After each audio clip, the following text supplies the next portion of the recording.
এই আল্লাহর ঘর শুধু দেখে গেলাম মোবাইলে আর যাইতে পারলাম না। আল্লাহ যে কখন নিয়ে হবে, আল্লাহ যে কখন আমাদের মনে আশা পূর্ণ করবে, সবসময় দোয়া করি আল্লাহ যেন আল্লাহর ঘর তওয়াব করতে পারি, আল্লাহর সন্তুষ্টি অর্জন করতে পারি।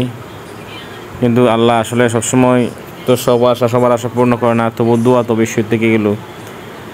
যারা যারা আপনারা আল্লাহর ঘর তওয়াব করে আসছেন অবশ্যই কমেন্ট করে জানাবেন, আর যারা তওয়াব এখন করেন নাই, আশা আছে, তারাও কমেন্ট করে জানাবেন। সুবহান রবের ঘর তওয়াব করা ভাগ্যর ব্যাপার। আল্লাহ তাআলা সবার মনে নেক বাসনা পূর্ণ করে দিক। মনের প্রাণে একটা ভালোবাসা তো থেকেই যায় সবসময়, কখন যাব। রব্বুল আলামিন চাইলেই আমরা একদিন যাব ইনশাআল্লাহ।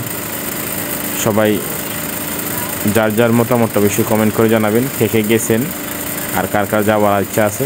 সবাইকে ধন্যবাদ। আসসালামু আলাইকুম।